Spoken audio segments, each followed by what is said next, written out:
Podium Podcast. Lo mejor está por escuchar. Saldremos mejores. Con Inés Hernán y Nerea Pérez de las Heras. Efectivamente, Hola, no somos compañera. nosotras, queridas. ¿Cómo estáis? Mejorcitas una semana más aquí, sin ser despedidas. Fíjate, ninguna demanda de abogados cristianos. Funcionando. Han salido un par de cortecillos nuestros la semana pasada. Por todas partes. Incluso en El Objetivo de la Sexta, en Al Rojo Vivo. Que eso sí que me da una urticaria terrorífica, pero ¿qué decirte? Máxima parálisis del sueño. Parálisis del sueño. Esta semana traemos pues una buena batería de imágenes deprimentes. Creo que la que está en el top 1 es la de las jugadoras del Barça recogiendo sus propias medallas después de ganar la Supercopa de España femenina, ¿verdad? Efectivamente. O sea, ha sido absolutamente descorazonador ver a esa fila de mujeres agotadas, con lo que cuesta además el deporte de élite, lo sacrificadísimo que es, lo precario, para las mujeres sobre todo, recogiendo de una especie de huevera en fila sus propias medallas. Horroroso. Sí, y mientras que, efectivamente, para dar un pin de la Consellería X o Y a un pavo, ahí pierde el culo todo el mundo. O sea, que es sencillamente impresionante. Pero bueno, a mí te voy a decir volveremos después a los terrenos futbolísticos, porque... Deberíamos hacer un programa de fútbol. ¿Os atasca o os apetece? A mí el fútbol me la suda de manera como panorámica, pero... No te la puedes sudar igual que no nos puedes sudar los pijos y otras tribus urbanas. He tenido que hacer el ejercicio después de ver esto de las jugadoras del Barça, como de pensar, a ver, Nerea, si algo te resulta absolutamente indiferente y no te indigna lo suficiente, cuando parece que teóricamente te debería indignar, a lo mejor tienes que sentarte a hacer reflexión un momento. Yo lo he hecho. Entonces he pensado, vamos a ver, en otros trabajos hay brecha salarial entre hombres y mujeres, en este es escandalosa, en el fútbol.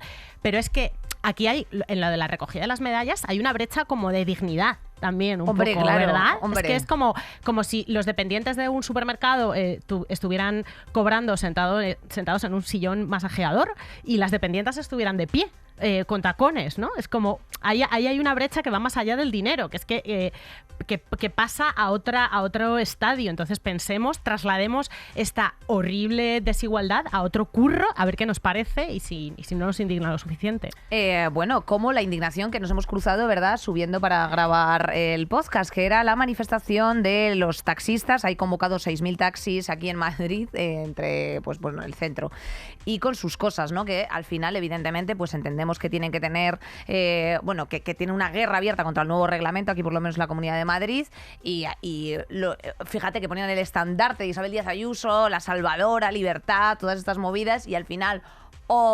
Isabel, claro, otra vez lo has vuelto a hacer. You made it. ¿Qué decirte, Nerea? El taxi es un servicio público, hay que protegerlo. Siempre. Sus trabajadores, pues están en huelga, y todas las huelgas de trabajadores, pues hay que echarles un vistazo. A mí me ha pasado, viniendo de la Maniesta, cruzando la Gran Vía, había un señor detrás de mí, despistadísimo, comentándole a su señora, pobrecita, es que este gobierno solamente se preocupa de proteger a los etarras y a las lesbianas. Es verdad, los etarras, esa vigente parte de yo creo como, que... pero ¿por qué ha hecho esa relación? O sea, los ¿de dónde etarras sale esa eran conexión? el más del LGTBIQ+, dirías. Claro, a lo para mejor ellos. Parte del colectivo. A lo mejor son parte del colectivo los etarras. ¿Cómo ha hecho favor? justo esa conexión? Es que no lo puedo comprender, y me ha dado un poquillo de risa. Como no tengo pluma, pues a lo mejor me he identificado como etarra en vez de como lesbiana. Bueno, y tienes el nombre vasco, entonces efectivamente, Nerea, sí, no se puede ser mejor. Última huelga de la semana, por supuesto, no podemos dejar de echar una mirada a todos los letrados judiciales de la Administración de Justicia, que ya están, lo que va a ser siendo hasta la gónada, Nerea, de que no se les revise sus estatutos y sus putas vainas, porque es que es verdad que cuando se les aprobó y sus sus ratios, sus horquillas salariales estaban en un momento, y ahora mismo tienen otra circunstancia, con un colapso de la justicia que bien sabes tú, y pues a consecuencia de las grandes entidades que deberían de regular todo esto, entre ellas el Consejo General del Poder Judicial, y esto es una cosa que evidentemente, si no se te desatasca, pues va en cascada.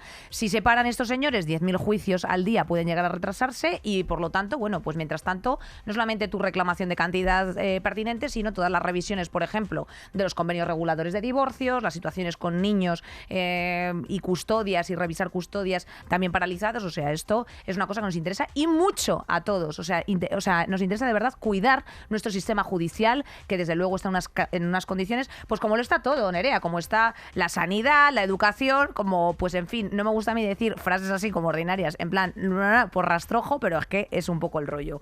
Dicho lo cual, Nere. La sanidad, fatal. Bueno, en este programa vamos a hablar de administraciones locales, que tiene mucha chicha y mucho cotilleo, aunque parezca que no. Hombre, vamos a andar un poquito, efectivamente, la operativa de esas primeras entidades políticas y su interacción con la ciudadanía, cómo se recogen todo lo que nosotros reclamamos. Y para ello, bueno, pues vamos a contar precisamente con Aitana Mas, que es un placer para nosotras, que es desde 2022 la vicepresidenta del Consell y la Consellería de Igualdad y portavocía del Consell de Valencia, de la Comunidad Valenciana. Todo esto en colaboración con la Consellería de Igualdad y Políticas Inclusivas de la Generalitat, que está patrocinando este programilla. Así que luego después la conoceremos, pero bueno, vamos a remangarnos. Ahí vamos. A esa carrusela. Pozo. La carruselada. Saldremos mejores. Carrusel de noticias.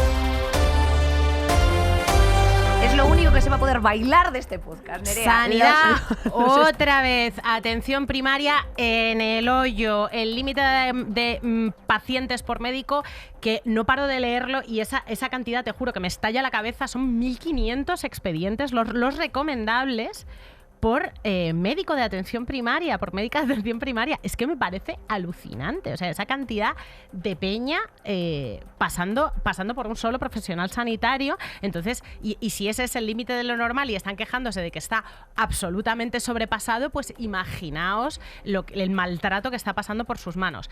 Sanitarios en huelga por toda España para denunciar la precaria situación de la atención primaria. Aquí nos hemos fijado muchísimo en Madrid, porque las huelgas han sido masivas, bastante largas. La manifestación de la sanidad fue muy masiva, con muchísimo seguimiento, pero hay otras comunidades, sobre todo Cataluña, Andalucía, en el que pues los sanitarios están en pie de guerra. Aquí, ¿qué es lo último que hemos visto en Madrid? Pues que los médicos han denunciado esta semana que la Consejería de Sanidad les está obligando a coger vacaciones pendientes antes del 1 de febrero. O sea, eso es soterradamente impedir la huelga.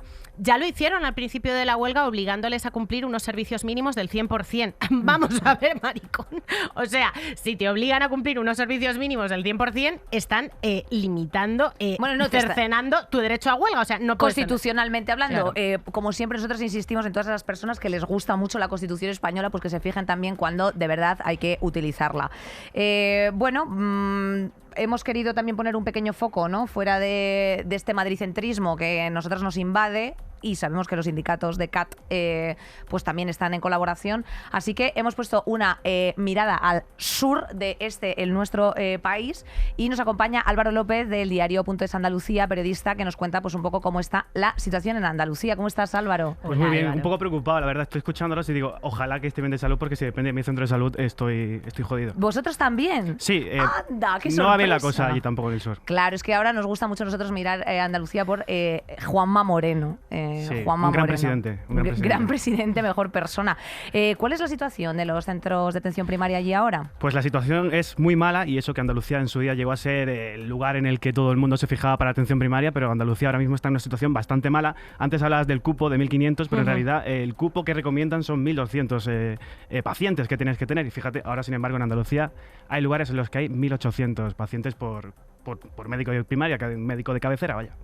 ¿Qué están proponiendo los sindicatos y las asociaciones de médicos allí? Pues lo que proponen básicamente es que en Andalucía pasan dos cosas. En Andalucía lo que sucede es que los médicos que hay son muy mayores, y los que vienen a empezar, los que acaban el MIR, no se quedan, se van precisamente a Cataluña y al País Vasco. Entonces, ¿qué proponen ellos? Ellos proponen que de aquí a 10 años, si se va a jubilar la mitad de los médicos de cabecera, pues que impidan que se jubilen, que se alargue más el tiempo de jubilación, y por otro lado que se consiga atraer a los MIR, que luego se van sobre todo al País Vasco, que es el lugar donde no sé por qué. Supongo que porque les pagan mejor, imagínate, se van allí. Claro, la fuga de profesionales sanitarios es algo de lo que hemos estado hablando repetidamente, también de estos servicios de atención rural que fueron como la gota que colmó el vaso y que hicieron estallar la huelga en su momento aquí en la Comunidad de Madrid. Otra cosa de la que hemos hablado mucho es los datos de contratación de seguros privados en la Comunidad de Madrid, que son récord, ¿no? La gente, sea cual sea su poder adquisitivo, como que reserva esos 50, 70 pavos que cuesta un seguro privado Por miedo, miedo, porque la salud es lo primero y habría que ver también el poder adquisitivo que tiene la gente que está contratando seguros privados, porque a lo mejor no es que les sobren esos 50-70 pavos, sino que están acojonados. Total. La gente. ¿Cuáles son los datos en Andalucía de Pues no es un misterio que evidentemente Andalucía el poder adquisitivo no es que sea el más alto de España precisamente, pero los datos que manejamos, por lo menos en el diario.es, es que 1 de cada 5 andaluz ya tiene un seguro privado, cosa que en Andalucía eso era inviable. De hecho, los 2 últimos años, el 21 y el 22, se han cumplido todos los récords de tanto en derivaciones a la privada desde la sanidad pública como en seguros privados, que la gente solo el año pasado 100.000 andaluces nuevos con seguro privado. Joder, qué barbaridad. Oye, ¿hay mucha diferencia entre provincias? No es tanta la diferencia entre provincias como entre localidades y comarcas, porque el principal problema que tiene Andalucía es que está muy diseminado el ambulatorio y los pequeños pueblos tienen una atención primaria muy, muy deficiente, porque básicamente, lo que hablaba antes, los sanitarios mayores se jubilan y los jóvenes no quieren ir a trabajar allí porque los contratos que les hacen son muy malos y por lo tanto las conciliaciones laborales y personales evidentemente son inexistentes. Y por lo tanto, si te van a hacer un contrato de 3 meses, hablamos continuamente con médicos así, pues lo que deciden es que si en el País Vasco le ofrecen un contrato de 1 año, pues se van al País Vasco porque lógicamente es mejor la situación allí. ¿Y cómo se siente la ciudadanía? ¿Qué está haciendo? Pues por tristeza, la ciudadanía está muy parada. Es verdad que hace 3 semanas en Andalucía, en Sevilla, hubo una manifestación, la única manifestación importante que ha habido en los últimos meses, pero por desgracia la marea blanca, que es lo que mueve a la sociedad civil de Andalucía, no está consiguiendo atraer a la gente, por desgracia, allí. Pues vaya bajón. ¿A qué se debe? Porque hay un prejuicio respecto de Andalucía y las movilizaciones ciudadanas que yo no sé si se cumple o no. Tú que eres periodista y haces una cobertura además en varios lugares de Andalucía. ¿Esto es un mito? ¿Esto es realidad? Como que la organización ciudadana en Andalucía está muy apagada, muy paralizada. Fíjate, Nerea, yo creo que el principal problema que tiene Andalucía, bueno, creo que en general toda España, es que no se sabe atraer a la gente. Es decir, Andalucía, su principal problema en este tema de las manifestaciones sanitarias es que no hay un gran líder que sepa moverlos, sepa canalizar el mensaje. Y sin ir más lejos, el fin de semana pasado se empezó una huelga de primaria que está supuestamente indefinida, pero que nadie se acuerda de que está funcionando. Y este mismo viernes hay otra huelga convocada, pero solo para el viernes. Entre los sindicatos no se ponen ni siquiera de acuerdo para llevar a cabo la huelga. Imagínate cómo pueden ser capaces de canalizar este mensaje a la población que lógicamente no se está enterando. Se está enterando porque va a su centro de salud y no le atiende nadie, pero no se está enterando de que efectivamente hay una huelga o de que hay una manifestación en Sevilla, en Granada, en Jaén o en Córdoba. No la sabe. Mierda. Muevan el culo, Mierda. por el amor de Mueven Dios. el culo, haceros un Instagram, un Facebook, que funciona muy bien. Y yo qué sé, pues nada, querido, muchísima suerte, muchísimas gracias por haber estado aquí esta tarde con nosotras informando. Gracias, te pondremos una corresponsalía. Pondremos corresponsalía. Espero no caerme al salirme, por si acaso no tengo que ir al centro de salud. Exacto. Bueno, sí, porque además en Madrid, que es donde estamos ahora mismo, si te tropiezas, estás en la misma, pero tengo compañero. cañas y libertad, me vale. Nada. En Madrid estamos todo el mundo tomando muchísimo jengibre con limón, no vaya a ser con la voz tomada y automedicándonos. Muchísimas gracias, Álvaro. Gracias a vosotras. Bueno, Nerea, y hablando de todo tipo de violencias, también incluimos la política. Jacinda Ardern también ha dimitido como primera ministra neozelandesa por quedarse sin energía. Desde que llegó al poder en el año 2017, la laborista ha tenido que soportar comentarios machistas, amenazas de muerte, todo esto en las que ya directamente razones puramente personales le han llevado a tomar una decisión que textualmente dice que ya no tiene suficiente energía para desarrollar el cargo como es debido. Es una tragedia cuando hablamos de violencia política, que son dos términos que deberían ser antagónicos y a los que trágicamente nos hemos acostumbrado, porque donde hay violencia no puede haber política y donde hay política no debería haber violencia. Es algo a lo que las políticas, además, internacionalmente tienen que estar acostumbradas, como que además se las acusa, y esto se ha dicho en el Congreso de los Diputados español, se las acusa de ser flojas en el momento en el que se quejan, les tiembla la voz, tienen los ojos llorosos. A mí me gustaría ver a muchos de los políticos que están en activo, tengan la edad que tengan, enfrentándose al grado de humillación que soportan las políticas en este país, de humillación absoluta. O sea, yo he escuchado a Federico Jiménez Los Santos llamar gorda a Pam, intentando humillarla, a Ángela Rodríguez Pam, a una secretaria de Estado, día tras día tras día en cortes distintos. Eso funciona como aviso, aquí y en todas partes. Si tienes una voz pública y se te ve demasiado, tienes que tener la piel bien gruesa para enfrentarte a todas estas movidas, a las que son directas, o sea, a humillaciones directas y amenazas de muerte. En el último año, a Jacinda Ardern han sido detenidos varios hombres o se han enfrentado a cargos penales o se les ha avisado formalmente por amenazar con asesinar a esta mujer. Sí, ya es directamente una amenaza de muerte, o sea, ya es algo que es que ya está transgrediendo cualquier tipo de código ético, porque tú puedes tener una objeción, o sea, cuando hablas de todo esto, Nerea, a mí me viene a la cabeza pues como una lógica categórica de, hombre, tú puedes tener objeción política con cualquier persona y dirigirte a ella en esos términos, y es cierto que pues el Congreso de los Diputados hay ya una serie, o sea, ya hay una catarsis de mediocridad que se ha perdido hace mucho tiempo, una calidad, por así decir, de conversacional. Pero es que ya, o sea, esto de coger y decir, gorda, puta, estás ahí porque se la has chupado a tu marido, no sé qué, no sé cuántos. O sea, es que es una cosa que ya llega a unos límites que evidentemente no es inocente. ¿Por qué no es inocente? Porque es absolutamente disuasorio. Es disuasorio para que las mujeres, como sujeto político, no ejerzamos el tal. Entonces, es disuasorio en esto y de forma transversal en todos los campos. En el momento en que tú pones un pie públicamente en cualquier espacio, ya es como, sí, estás ahí por bla, bla, bla, o no sé qué, las cómicas, pues ni puta gracia, estarás ahí sentada porque la has chupado, o sea, basta.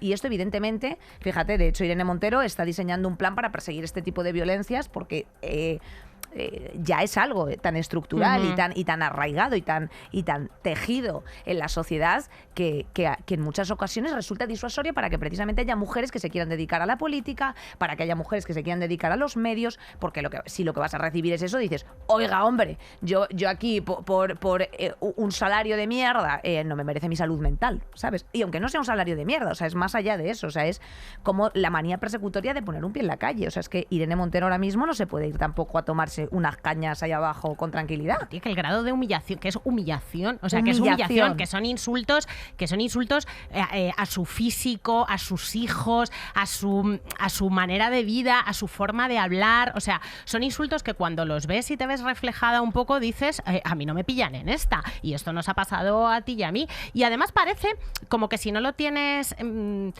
Como si no lo aceptas, ¿qué piel tan fina? Claro, y si te metes es porque tienes que ser capaz de aceptarlo. Esto que le ha pasado a Jacinda Ardern me recuerda al caso de Laura Boldrini, que es portavoz en el Parlamento italiano y que en 2018 tuvo que concurrir a las elecciones desde un paradero oculto tras recibir cientos de amenazas de violencia sexual y de muerte. Incluyendo una bala que le enviaron a su correo personal, y esto era parte de una estrategia organizada en la que había acciones a las que se les quita sistemáticamente importancia, como los insultos machistas, burlas, insultos en medios, hasta una muñeca hinchable con la que bromeó Matteo Salvini. Es que la gente que proyecta esta agresividad contra las mujeres para desanimarlas, para ocupar un lugar de poder en lo público, no son 4 chavales incels en sus canales de YouTube. No, son otros políticos con cargos públicos, son otros periodistas en empresas muy grandes. Está todo súper secundado. Y es gente que tiene una legitimidad en los medios y en la política y en espacios públicos. Y se ven absolutamente impunes. Y nadie dice nada, y las audiencias lo consumen con una sonrisa. Con una tranquilidad. Con una tranquilidad y una sonrisa que es para cagarse. De hecho, claro. Mira, fíjate, no hace falta cruzar el Mediterráneo, sino que en la mismísima Ponferrada tendremos que recordar el caso Nevenka, que ya sabéis que en el año 2001 pues era una concejala de este ayuntamiento que denunció el acoso sexual al presentar una querella criminal, creo que contra el propio alcalde, que le enviaba unos mensajes guarros repugnantes, que por cierto podéis ver en la serie Caso Nevenka en Netflix, que es bastante interesante. Y esta violencia sexual que sufrió fue... como una especie de, pues eso, periplo mediático y judicial que terminó con la carrera política de ella. O sea, ella tuvo que al final dimitir. Tuvo que desaparecer, se piró de España, ¿no? Se piró de España. Consecuencias de salud física, mental. Recuerdo el juicio, que también aparece muy bien en esta serie, que insisto, os recomiendo encarecidamente. Tía, era una cosa... ¿Qué año fue esto? 2001. Este cuestionamiento en el que le preguntaban cosas en plan de, pero usted... o sea, el fiscal, se hacía unas preguntas, claro, o sea, toda toda la machistada estructural que ahora mismo dices tú, bueno, ahora ya están las cosas mejor. Oiga, por favor, dejemos de aplaudir que una persona no haga preguntas directamente orientativas o capciosas a las víctimas que han ofrecido que han sufrido una agresión sexual como las que sufría esta mujer, de dormir, ahora te vienes a mi habitación a dormir, ahora no sé qué, no sé cuántos, mensajes guarros todo el rato, chantaje constante, arrinconamiento en las estas, y ella cuando explicaba todo esto llorando delante de un juez y de un fiscal, el fiscal decía, pero usted no hacía no sé qué, no sé cuántos, en fin. Bendito grupo de feministas que estaban en la puerta de ese juicio. Amo ese grupo de feministas. Y sin cansarse desde hace, Nevenka, estamos hablando de hace 22 años. O sea, lo que hemos recorrido, Dios mío, de mi vida y de mi corazón. Se te ponen los pelos de punta, tío. 20 y pico años esperando justicia, y ese documental es escalofriante. De las cosas que se llegaron a decir en medios y que se siguen diciendo, pero al menos ahora, con ese discurso de es que ya no se puede decir nada. No, coño, es que nos tenéis de frente. Pero nos teníais de frente antes también, pero claro, hemos sido un martillo pilón. O sea, son décadas de movimiento feminista siendo un martillo pilón en España para que ciertas cosas no se puedan hacer y no se puedan decir, y bendito sea. Y si tú te sientes que estás en Corea del Norte porque no puedes llamar gorda puta a una pava... no te preocupes, claro. que hay un martillo pilón, pero todavía nos quedan unas Ana Rosas, nos quedan todavía unos Federico Jiménez Los Santos y toda esta peñucia, que también desde los medios promueven mucho este tipo de violencias. En fin, todo nuestro apoyo a esta mujer, que también sabemos que es donde saldremos mejores. Y vamos a cerrar este círculo de la repugnancia con ¡chan, chan, chan! El futbolista Dani Alves en prisión acusado de haber agredido sexualmente a una chica. Santo Cristo, está en prisión preventiva desde el viernes pasado, cuando se ordena su ingreso sin fianza tras ser acusado de agredir a una mujer en los baños de una discoteca en Barcelona. Las cámaras de seguridad confirman que la encerró en el baño y que ella salió descompuesta, cerca de 15 minutos, había testigos, además está en prisión preventiva porque había riesgo de fuga, porque se ha visto, pues se han puesto en marcha los protocolos desde el propio local en el que forman parte de unos protocolos contra la violencia de género en locales de ocio, e inmediatamente la cogieron, la llevaron a un sitio privado, le preguntaron si necesitaba que llamara a alguien de su entorno, se le hicieron las correspondientes pruebas médicas justo después. O sea, está todo absolutamente impecable, incluida la prisión preventiva de esta persona, pues porque es un rico sin arraigo y que había riesgo de fuga. Fin de la movida. Y de hecho, pues ya han pasado cuestiones como voy a renunciar a la pasta del juicio, porque yo lo que quiero es como, oiga, es que este señor le cogió, y mientras estaba tomando una copa en esta discoteca a las 2 a.m., cogió la mano de la víctima y la plantó en su puta polla. Eso es lo que ocurrió. Entonces, quiero decir, esto no es ninguna tontería. La encerró en el baño. La violó. Presuntamente, porque todavía no hay una sentencia. ¿Qué ha pasado y por qué está siendo tan mediático este caso? Aparte de porque Dani Alves es un futbolista famoso, entiendo. Pues porque creo haber escuchado. Pues porque la víctima ha dicho que en caso de que se resuelva que ha sido víctima de violación y que este hombre es culpable, ella ya ha avisado de que va a renunciar a la indemnización económica para que no se ponga en duda su palabra. La decisión de cada mujer, mucho más de las mujeres que han sido víctimas de una agresión sexual, es completamente libre, y lo último que hay que hacer es juzgarla, porque ella es dueña de su experiencia y ella es dueña de lo que ha pasado, y la justicia tiene que protegerla. Pero vamos a mirar un poco qué puede empujar, qué puede llevar a una mujer a tomar esta decisión cuando ha sido víctima de un delito, y que no sucede en ningún otro tipo de delito con ningún otro tipo de ciudadano, que es que tiene tal terror de que no la pongan en duda, que dice, es que no voy a por la pasta, que es que esto me ha pasado. Entonces ahí está el ojo de la sociedad juzgando si eres buena víctima o no. Entonces tienes equipo defensivo en tu propia cabeza, que ya estás previendo lo que va a decir todo este aparato mediático y político del que estábamos hablando antes, que ejerce violencia política contra las mujeres, ya sabes lo que va a hacer. O sea, tú ya prevés lo que va a hacer. Pero es y que lo que va a hacer no, es aprovechada, vienes claro, a decir. no es que lo preveas, es que tú tienes ya una serie de sentencias mediáticas con una operativa y con una estructura ya muy definida. O sea, no solamente la manada o la manada de Manresa o eso, es que cuando tú tienes ya una figura pública, como es el caso de Dani Alves, ya automáticamente va a ser como... Efectivamente. Bueno, a disgusto no estarías. Y es que eso es, quiero decirte, es que este tipo de frases se han dicho ¿Ves por el parte futuro, de tía? un fiscal. O sea, Que es quiero que sí. decirte, o sea, el jolgorio y todas estas putas frases, ¿cómo no vas a coger y vas a decir, oiga, yo me quiero atener al único derecho que yo puedo hacer, del que puedo hacer uso en la democracia, que es la puta justicia? ¿Sabes? Entonces, cuando todo eso, efectivamente, está estructuralmente tan integrado, pues hombre, pues emites ese tipo de cosas. ¿Es normal? No, claro que no lo es. Es una mierda, como una casa. En fin. Es un chantaje, como otra casa también. Es un de grande. chantaje, claro. Si es que, o sea, si que lo haga o que lo deje de hacer es decisión suya. Vamos a fijarnos un poquito en por qué lo hace. Porque este pavo tiene un sueldo de 300.000 euros al mes. 300.000 euros al mes. Y en todos los casos, en todos los documentales sobre acosadores sexuales y violadores en serie, el de Weinstein, el de Epstein, el del otro, el de más allá, siempre hay alguna frasecita o alguna movida de a fulanita la indemnizaron con tanto, a menganita la indemnizaron con cuánto, esta se cayó porque parece que es como en plan de... porque le soltaron la claro, lana. Bueno, le soltaron la lana y a lo mejor prefirió no enfrentarse a un escrutinio público. Y bien que tiene derecho a que le suelten la lana. Dicho lo cual, Nere, traemos un tema que a lo mejor también nos puede ayudar bastante para poder combatir con este tipo de políticas o este tipo de cuestiones que nos afectan a nivel estructural, que son las administraciones locales. Saldremos mejores. Bueno, Nere, vamos a destensar un poco toda la situación hablando de algo que da mucha pereza en la carrera de Derecho, que es el derecho público.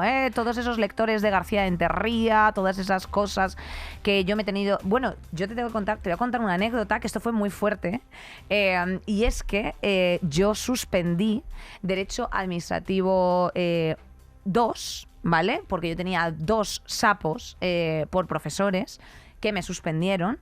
O sea, era imposible aprobar con ellos y recuerdo que como era una asignatura de 8 créditos, yo no podía tener acceso en cuarto de carrera a la beca.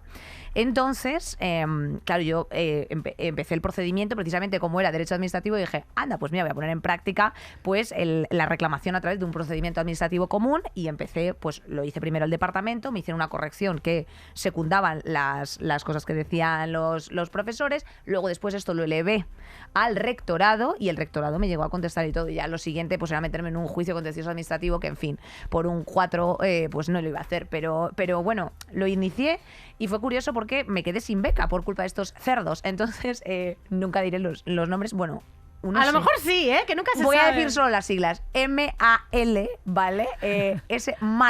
Ese mal, eso es lo que era, pues me llevó a aprenderme pues algo que es tedioso, tía, que es cómo funcionan, bueno, pues tú ya sabes, todas las licitaciones públicas y sobre todo las estructuras, tía, porque realmente cuando nosotras hablamos de lo público, siempre te viene a la cabeza, pues eso, la educación, la sanidad, las carreteras y todas estas vainas, y hay otras mucha serie de cosas que se arquitecturan en torno a estas entidades, como son, pues eso, los municipios, las provincias, la islita, las comarcas, en fin. Al final es la política más cercana a la gente, o sea, la gente se está tomando su cerveza y sus torreznos muchas veces con su alcaldesa en la mesa de al lado y entonces es interesante. Y también es interesante, tía, porque yo creo que en los ayuntamientos y en cómo funciona hay un reflejo en miniatura de lo que es la política en España. Correcto. Porque está representado y siempre hablamos mucho pues de los casos de corrupción a pequeña escala, de esas concesiones a dedo, de esos edificios públicos que los va a hacer mi primo, pero también está esa cercanía que da la oportunidad a la gente de a pie a hacer política. la movida... Asociaciones, Exactamente. cuestiones culturales, o sea, por ejemplo, pues es verdad que si has vivido en un municipio, vives en un municipio más o menos contenido, pues todas las fiestas, o sea, no es que puedas elegir entre el saltamontes o el coche de choque, pero te quiero decir que sí que tienes cierta mano, ¿no? Pues para hacer propuestas culturales, se suelen escuchar y lo que tú dices, te tomas el torrezno, que es verdad que en las grandes ciudades eso se disipa un poco más. Absolutamente. Y ahí se ven como las representaciones de las dos Españitas. En 2019 se celebraron las últimas elecciones municipales. Se cumplieron 40 años de las primeras elecciones de la democracia desde la República. ¡Viva la democracia! ¿No? O sea, cumplieron como 40 añitos las municipales. Mi edad. Están en todo lo mejor, en todo lo suyo. Ay, Nere, bueno, pues en este momento... Qué bonito cumplir años con eso, ¿no? Con las municipales, Jope. Es una cosa preciosa. Pues los vecinos de 30 ayuntamientos españoles no han conocido otro alcalde que el que tienen desde entonces. ¡Anda! O sea, hay alcaldes que llevan sentados en donde están sentados desde que yo estoy en el planeta Tierra. Algunos de esos sitios son Villanueva de la Cañada, Castillejo de Mesleón, gobernados muchos, no quiero decir nada por... Tarants, PP y PSOE, vale. PSOE y PP, la misma mierda después de aquello. ¿Cómo la ha tirado, mi compañera? Ahí estamos. Pero, o sea, este es un ejemplo de lo que es nuestra Españita de toda la vida a la que estamos acostumbradas. Pero en las elecciones municipales de 2015, las que ven nacer al 15M, de repente 3 grandes capitales eran ganadas por plataformas ciudadanas y municipalistas al margen de los partidos tradicionales. Esas 3 capitales fueron Zaragoza, Barcelona y Madrid. Esa otra España también existe. También que es la España existe. que se organizó en su momento, que le plantó cara a los partidos tradicionales y al relevo constante, que le plantó cara a la corrupción, que fueron la pura ciudadanía resurgiendo. Entonces, la política municipal es lo primero, pero también es lo segundo. La política municipal es 40 años de personas en el mismo cargo, Joder, tío. pero también es gente que sale pues del activismo, del movimiento ciudadano, llegando a las administraciones para hacer política pública. Efectivamente, y tenemos que decir que hay cada vez más alcaldesas, pero todavía pocas, o sea que queda por romper todavía ese mantra de las 3 M's de las élites políticas, que me ha hecho bastante gracia este dato. Male, middle class and middle age. Absoluta desproporción todavía en presencia de hombres de clase media y mediana edad entre los gobernantes de las ciudades. Nere, yo la verdad es que a mí me gustaría hacer un pequeño viajecillo express, coger ese DeLorean, para hablar de algunos de los grandes casos de corrupción que recordamos. Yo me gustaría empezar por la trama Gürtel valenciana, aprovechando que vamos a tener una valenciana aquí sentada con nosotras. Pues no sé si recordáis esas tramas locales, qué monas. Fíjate que estalló en febrero del 2009, a un año yo de terminar bachillerato, a raíz de una investigación de Baltasar Garzón. 2 funcionarios de justicia reclamaron a la Consellería de Turismo el contrato de diseño y montaje del expositor de la Comunidad Valenciana. Todo lo que parecía así una cosilla de estas, los fitures y todas estas cosas prácticamente inocentes, Nere, pues ya se olían ahí algo y efectivamente se produjo una eclosión de Francisco Camps, que ahora mismo todavía, este señor todavía no está en la cárcel, tengo que decir, o sea, este señor todavía está por ahí de arroces, está en socarrats, correcto. Claro que sí. Y bueno, la Fiscalía de Anticorrupción pues implica al jefe del Consell por pagos de 30.000 euros a nombre de Orange Market. Varios, pero es que hay muchas cosas, o sea, el metro, el no sé qué, los colegueos, es que todo esto se conoce, igual que, o sea, por eso está tan popularizado, igual que tú antes hablábamos, ¿no? De que las mujeres directamente dicen, no, quiero renunciar a mi pasta para que se me crea, para que haya verdad, o sea, para que entendáis que hay verdad y que yo no he venido aquí a buscar nada. Hay algo que también está perfectamente integrado en la sociedad española, que es en plan de, anda, que son todos estos, o sea, no hay pan para tanto chorizo, son todos estos una panda de ladrones, para que mi dinero al final vaya no sé qué, no sé cuántos, pues mejor que me lo quedo yo, vamos a rebajar los impuestos, que al final se lo quedan todos, o sea, que al final, claro, de tanto perpetuar que las administraciones locales estén sin ningún tipo de movimiento, sin ningún tipo de ruptura o haya implicación por parte de los movimientos ciudadanos en estas estructuras, que es desde donde lo tienen que hacer, porque recordemos, queridas, o sea, los gobiernos y las políticas se tienen que hacer para la ciudadanía y por la ciudadanía. Por ende, tiene que haber una implicación directa de la misma. Entonces, claro, cuando todo esto se corrompe en unos niveles tal que llegan a unos niveles de repugnancia que pues ya hay un desencanto de pues yo no voto, pues yo no sé qué, pues no, importa y mucho. Acabas de decir esos ejemplos. También tenemos los seres. O sea, es que lo de los seres, bueno, en fin, ya tú sabes que también fue otro buen cuadro. Tú no sé si me has traído algún caso de corrupción favorito. Chicas, es que imagínate nuestras conversaciones. ¿Cuál es tu caso de corrupción política de los últimos 20 años favorito? La hemeroteca de casos de corrupción de ayuntamientos no tiene fin. A Marbella no la vamos a mencionar porque nos parece ordinario, es como demasiado de fondo de armario. Es un vestido negro, es un little black dress. Es un little black dress de la corrupción a nivel local. Es que eso es lo que hay, pobrecita gente. Mi favorito es el del aeropuerto de Castellón, que costó 170 millones de euros a las arcas valencianas y que estuvo 4 años pues como un buen vivero de matojos que iban saliendo ahí pues de zapateros, mariquitas, cucarachas, ahí porque no llegaba el primer avión, se conoce, o sea, era como sencillamente un secarral. Y es bastante simpática la anécdota de que el entonces presidente de la Diputación de Castellón, Carlos Fabra, no sé si os sonará. ¿Qué va? ¿Quién es? Escucharon los medios decir, o sea, es como ternura y repelús aquí. Le escucharon los medios decirle a sus nietos, ¿os gusta el aeropuerto del abuelito? Vale, España. Es que, claro. Es que el chiste. Eso? ¿Os gusta el aeropuerto del abuelito? Pero te parece. Es que no se pueden hacer chistes. O sea, ¿tú cómo haces chistes con esto si ya la realidad te lo da absolutamente nos está cerrado quitando el trabajo, y hecho? Sí. Fabra, señor, que hay gente que aquí nos estamos ganando la vida con el humor. Pero también tenemos que decir que las administraciones locales, al estar en contacto directo con la ciudadanía, pues son espacios de oportunidad, son espacios públicos donde tú puedes manifestarte como ciudadano más fácilmente. Exacto. Y de manera mucho más directa, pues con foros ciudadanos, con consejos de barrio, con comisiones sectoriales de jóvenes, de mayores, de escolares, con consultas populares, con juntas de distrito. O sea, hay un montón de herramientas, audiencias públicas, hay un montón de herramientas en las que pues tú como ciudadana puedes entrar ahí, puedes entrar en política en esa puerta que criticamos mucho aquí, que el Ayuntamiento de Madrid pues ha cerrado estos foros ciudadanos y es muchísimo más difícil participar en la política. Pero en lugar de participar en la política, o sea, en lugar de futuro de participar en la política, son las administraciones locales y tenemos mucha esperanza en ellas. No hace falta que Chávez y Griñán se lleven 647 millones de euros, compañera, para que tú levantes la mano y digas no, en mi nombre no, dear. Bueno, pues yo creo que ya es hora de presentar a alguien que creemos que puede ser una referencia política y para que precisamente recoja todas estas ideas de cómo hacemos el contacto con la ciudadanía, cómo funcionan las administraciones locales. Bueno, pues Aitana Mas, qué ilusión tenerte por aquí con nosotras. Ella es portavoz de Adjunta de Compromís en las Corts Valencianas del 2019 al 2022, directora general de Transparencia y Participación de la Generalitat Valenciana entre el 15 y el 19. En 2022 asume la vicepresidencia del Consell, la Consellería de Igualdad y la portavocía del Consell. Y bueno, todo esto, querida, es que tenemos que destacarlo con 32 años y te da tiempo a casarte con un guardia civil y todo. O sea, qué barbaridad. Y a tener un hijo también, sí. Joder, no me llame, que yo estoy ocupada, nunca mejor dicho. Qué locura.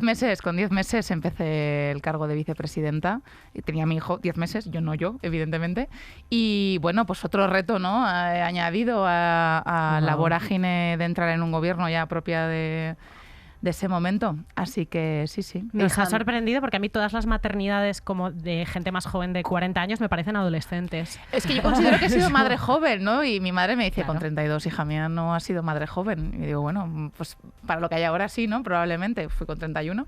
O sea que... Y política y todo, hija, de verdad, qué gusto da así, ¿eh? Ejemplos aspiracionales. Esto es así.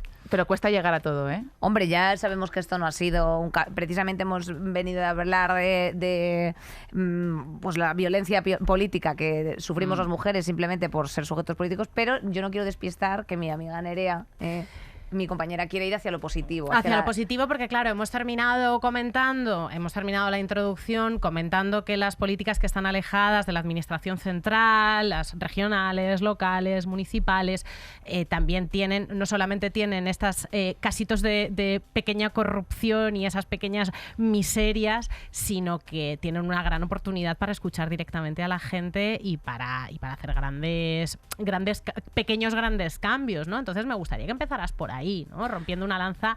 Por supuesto. Y además, en la Comunitat Valenciana creo que podemos decir que somos expertos en eso, ¿no? Porque en 2015, imaginaros, con toda la etapa de corrupción no es poca, ¿eh? No, que sigue dando coletazos a día de hoy, pues quisimos hacer un cambio de paradigma, bueno, monumental, ¿no? Y creo que hemos conseguido a lo largo de estos años el darle un giro, uno, a la hipoteca esa reputacional que nos dejaron, y otro, a poder hacer las cosas de otra manera, ¿no? ¿Por qué no puede haber un buen gobierno? Yo sé que la política siempre tiene una connotación negativa para muchas personas. De hecho, en el CIS suele ser una de las cuestiones que más preocupa a la ciudadanía. Pero hay que poner en valor también las buenas prácticas y aquellas políticas que se están haciendo bien. Y sobre todo las que son participadas con la ciudadanía. Dicho lo cual, ¿qué precisamente cosas se pueden hacer mejor desde las administraciones pues a nivel autonómico o a nivel regional que no se están haciendo a nivel estatal? A ver, yo creo que también depende del ámbito, es más o menos difícil poder establecer una conversación con la ciudadanía, ¿no? Pero desde el ámbito quizás ya más regional, creo que, por ejemplo, nosotros hemos empezado a hacer ahora unos presupuestos participativos que... ¿Cómo es eso? Ay, que me interesa a mí un presupuesto claro, participativo. Nosotros lo que hemos hecho es pues lo que ya están haciendo muchas grandes ciudades y muchos municipios desde el 2015, pues también en nuestra autonomía, ¿no? Y es que destinamos pues un tanto por ciento, X millones de euros del presupuesto total de la Generalitat para que la gente pueda en unas semanas hacer sus candidaturas y presentar proyectos que puedan ser incorporados después a los presupuestos. Entonces, los más votados tienen financiación autonómica. Entonces, ahí es donde estableces también un proceso de participación dentro de la propia ciudadanía organizada, sobre todo, que es la que más se moviliza, en pro de un proyecto concreto pues que tiene una demanda muy importante de hace muchos años y que quieren verla hecha realidad. Y eso es posible. Joder, claro. En España, o sea, en Madrid también ha habido presupuestos participativos, pero claro, tenemos el problema. Tenemos uno de los problemas que tenemos es el movilizar a la gente que tiene, como decías, Aitana, como muy poca educación respecto y muchas reticencias alrededor de lo que es la política, los políticos y para qué sirve. ¿Cómo hacemos, y es una pregunta que nos hacemos mucho, para que la gente participe en la vida pública? ¿Cómo hacéis desde tu área de competencia? A ver, siempre es complicado, ¿no? Porque a la gente cada vez más le va interesando menos la política. Y yo me encuentro mucha gente que asocia ya la política a las malas noticias. Pero creo que la política es aquello que hacemos todos los días y lo que vivimos todos los días. Y siempre suele pasar que solo nos interesamos cuando tenemos algún problema concreto y queremos lograr mejorar esa situación, ¿no? Por lo tanto, yo creo que desde las administraciones, en primer lugar, lo que tenemos que hacer es cuando queremos implementar una política pública, es hablar con aquel colectivo o colectivos a los que les va, digamos, a afectar directamente, porque los políticos no saben más que nadie. Muchas veces tienes que hablar. De hecho, saben menos que mucha gente. Probablemente. Claro, no, porque al final la administración a veces tiene una mirada muy antigua, ¿no? Muy de sota, caballo y rey. Y yo creo que ahora mismo tenemos que ampliar un poco esa mirada y hablar directamente con la ciudadanía y ver cómo encaja eso dentro de la propia administración, pero siempre con el visto bueno de la ciudadanía. Hemos visto que se repiten algunos patrones nocivos a nivel local o a nivel regional en el gobierno central. O sea, esto es la corrupción, que es uno de los casos que evidentemente pues con la política, tú decías que había cierto desencanto, ya con la corrupción pues es como que se daba por hecho prácticamente que asociar la política a la corrupción. ¿Cómo se está llevando? ¿Cómo se puede hacer una intervención para que eso no crezca, ¿no? Para que no se extienda, pues eso, una Gürtel o una cosa de estas características? Pues poniendo medidas de control y de fiscalización. Nosotros, como decías en mi presentación, yo fui directora general en el primer gobierno. De transparencia y de participación. Y claro, lo primero que hicimos fue poner, por ejemplo, a disposición todas las facturas, las pequeñas facturas de los pequeños gastos que hay en el gobierno, que el Partido Popular no quería. visualizar y que lo pudieras encontrar a 2 clics con el ordenador en una página web. Facturas tipo Bueno, pues nos el encontramos Maripaz, los de post-it. todo. no, el post-it no, cariño. No, la hubo pa- de todo. la- Bueno, tuvimos un susto nosotros también. Ay. Porque yo me acuerdo, ¿no? Cuando pusimos en marcha esa web, hicimos un encuentro con periodistas para enseñarles a cómo funcionaba la web, ¿no? Y claro, empezaban a tener las primeras facturas de nuestro propio gobierno. Y en eso que está navegando un periodista y me dice... directora, ahí hay una factura que habla de, no sé, eran 60 euros o algo así, en un sex shop. Y es de su gobierno. Y yo me quedé blanca. A ver, y yo digo, a ver cómo hay lo ciertas soluciono, hay claro. ciertas corrupciones que No, claro. pero bueno, pero llamé al conseller, a Rafa Climent, y le dije, oye, aquí tenemos Rafa. esto, Rafa, Rafa. ¿qué hemos hecho? Y me dice, 60 no. euros en lubricantes es bastante, Rafa. ¿Podemos, por favor, darle una... Rafa, no, Por pero favor. todo tenía una explicación, por suerte. que eran y es talleres de educación sexual integral. Casi, no. La inspección de consumo, que depende de su consellería, compra de manera aleatoria en establecimientos productos para comprobar que todo está en regla y en orden.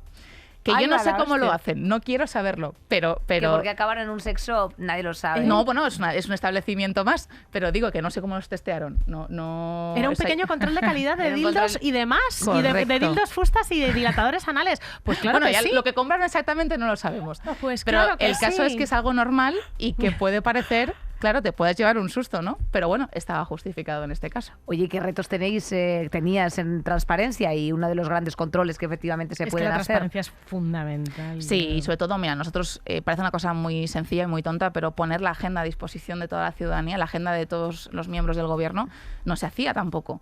Y ahora cualquier persona puede ver dónde estamos y qué estamos haciendo, o hacer un registro de lobbies. ¿Habéis compartido el cloud? Claro. Ay, qué barbaridad. aparecéis en la agenda de hoy. Joder. Ahí estamos. Ahí estamos. Hola, Qué Valencia. fiscalización. Sí, sí. Has dicho una cosa muy interesante y es que a veces los políticos saben menos que nadie. Esto desgraciadamente está en nuestra cotidianidad y lo vemos todo el rato.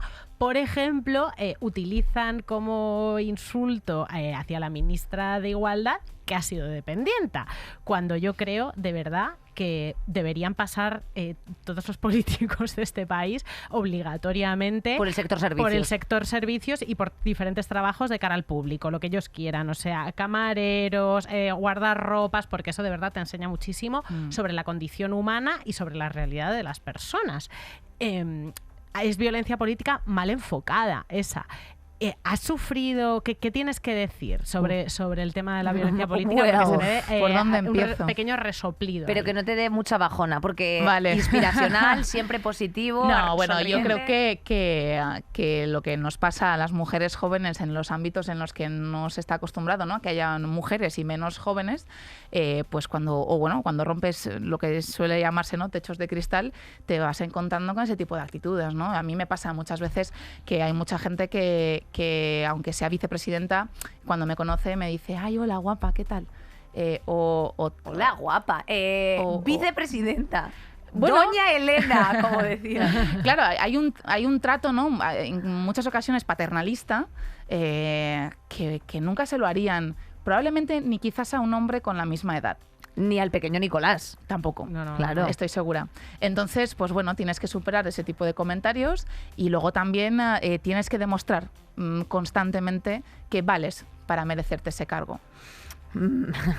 Pues y eso es muy agotador. es también. muy ¿Y a ti qué te resultó inspiracional precisamente para dedicarte a política? Bueno, yo es que también entré un poco de rebote, pero la verdad es que yo soy ingeniera de obras públicas, yo no tenía nada que ver con Anda, esto. nos encantan las obras Y de públicas hecho, también. bueno, Madrid os encanta por lo visto. ¿Has visto? dado cuenta, ¿no? Siempre Sí, está sí, en más, obras. Te das justo cuenta también que antes nos del periodo gusta. electoral también. Men at Work, como el grupo australiano. Sí, me ¿sabes? gusta mucho una Pero- obra pública para dejar una plaza Fea. desangelada, como si hubiera caído directamente una bomba. Probablemente si hiciéramos un proyecto de participación ciudadana para ver cómo quiere la gente tener esa plaza, igual no saldría lo mismo. Digo yo.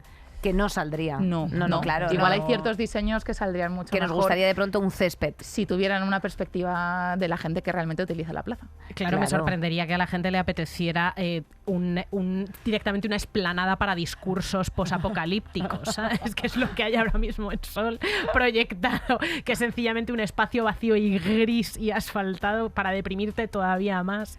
Oye, una cosa, a mí me interesa saber, por ejemplo, vosotras que trabajáis a nivel comunidad autónoma, ¿cómo recogéis todas las peticiones de las administraciones locales? Ayuntamientos, municipios, regiones, o sea, porque habrá, o sea, de hecho la Comunidad Valenciana que tenéis como mucha, o sea, que os nutrís de pues orografía muy distinta, las inquietudes me imagino que serán, o sea, no es lo mismo currar en Valencia que currar en un pueblo ya de interior, de tal, Claro. ¿no? ¿Cómo se recogen? Pues en primer lugar teniendo la sensibilidad de poder recorrer ese territorio. O sea, que no es nada fácil descentralizar, ¿no? Porque a veces en la Comunidad Valenciana también funcionamos y se peca mucho de la centralidad de Valencia. Ahí está. Y eso, yo que soy de Alicante, de un pueblo de Alicante, pues las periferias también nos gusta tener ese centro de atención, ¿no? Y evidentemente eso pasa por patear municipios, recibir también alcaldes y alcaldesas, a concejales para que puedan pues establecer ese diálogo, ¿no? O sea, no puedes vivir en un gobierno de espaldas a los, en este caso, 542 municipios que tenemos en la Comunidad Valenciana, Madre con mía, diferentes realidades muy, bueno, o sea, es que no tienen nada que ver un municipio de la Vega Baja que ya toca casi con, frontera con Murcia, que un pueblo del interior de Castellón que toca con Cataluña o con la propia Aragón, ¿no? Es que no tiene nada que ver. Son diferentes realidades. Eso pues implica una complejidad también a la hora de gobernar, porque tienes que tener en cuenta un abanico muy amplio de visiones, pero que forma parte también de algo muy bonito, ¿no? Que es la diversidad que tenemos dentro de la propia región. Hombre, Visca la Gene, ¿cómo no? Visca Valencia, que además dentro de nada tenemos fallas, ¿eh? Estamos ahí a punto ya. Nos gustan también. Nos gustan, nos encantan las fallas. De pronto nos gusta una buena ¿Hay alguna festividad. actuación a muy pequeña escala que crees que se podría ampliar? O sea, que podría aprender... Replicarse desde sí. las administraciones centrales, en la que tengas una participación directa o que haya salido de tu área de competencia. Bueno, yo creo que en el caso de mi área de competencia tenemos varias leyes que hemos hecho a lo largo de estos años y que son pioneras, ¿no? Una es la ley trans. Vamos allá. Mucha polémica en cuanto a la del gobierno central, pero nosotros ya la hicimos. En el gobierno anterior, la aprobamos en el gobierno anterior. ¿Cómo funciona esto? Porque hay mucha gente que tiene cierta confusión precisamente con la delegación de competencias por parte de la Constitución a las comunidades autónomas, y vosotras entonces, ¿por qué habéis podido hacer una norma distinta a la general para que la gente entienda cómo funciona? Porque, por ejemplo, también existe en Cataluña esta misma regulación. Pero sí, no es que sea le está distinta. estallando la cabeza ahora mismo de escuchar la ley transvalenciana y es como, ay Dios mío, que me tengo que cabrear por otra cosa distinta a nivel subautonómico. Arturo No, Pérez Reverte, ahora ya. Tranquilízale, sí, porque no es nada fácil. A ver, nosotros tenemos competencias que asumimos las comunidades autónomas, ¿no? Sanidad, educación y también, por ejemplo, en temas de políticas inclusivas o para que la gente nos entienda, quizás servicios sociales, etcétera. Por lo tanto, nosotros lo que quisimos hacer ya en la anterior legislatura fue pues ser pioneras en algo que no había legislación estatal. Igual que lo hemos hecho también en los servicios sociales inclusivos. Ahora, yo justo vengo de hablar con el secretario de Estado precisamente de la nueva ley que van a hacer en el Gobierno central sobre los servicios sociales. Las comunidades autónomas, la mayoría, ya tenemos nuestra propia ley y vamos más avanzadas que el propio Gobierno central. Y eso pasa en muchísimas otras cosas, como por ejemplo también la transparencia que hablábamos antes.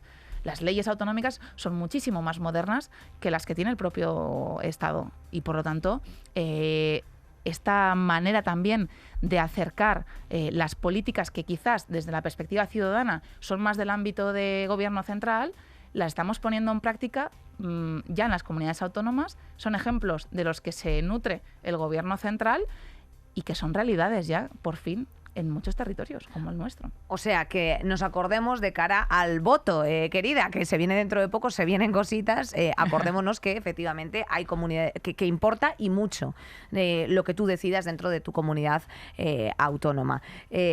Muchísimas gracias, Aitana, por haber estado esta tarde aquí con nosotras, nos hace muchísima ilusión, enhorabuena por todos los proyectos que hacéis, por escuchar a la ciudadanía y por cambiar ciertas perspectivas que son necesarias, que sepáis que lo único que sugiere el hecho de hacer un marco normativo a nivel general o a nivel estatal es garantizar o ser garante con todas aquellas comunidades autónomas que todavía no están con estos marcos normativos, como ocurre pues en Valencia o sea, en la Comunidad Valenciana o en Cataluña.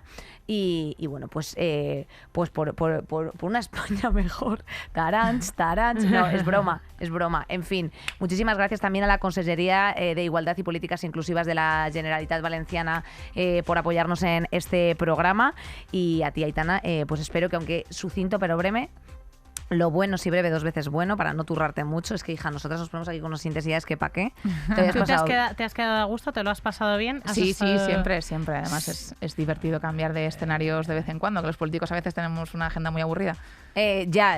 Conocemos agendas de políticos y sí, es verdad que es una turra. Conocemos agendas de políticos. Conocemos agendas de políticos, no están compartidas en un drive, pero deberían de estarlo. A toda nuestra pecera mejorcita, como siempre, que nos acompaña una semana más, nuestra manada, y tenemos a Marisa, Julia, Gema, Terci, Nacho, por supuesto, también Bea, Polo y Sara Luque, que está también en su casa viéndonos. Pues os mandamos muchísimo más amor. Podium Podcast, nuestra casa siempre. Hasta la semana que viene, mejorcitas. Gracias por estar al otro lado. Anda, mira, que ya le suena de que acaba el programa. Hasta luego, que me toca la pastilla. Saldremos mejores. Con Inés Hernán y Nerea Pérez de las Heras.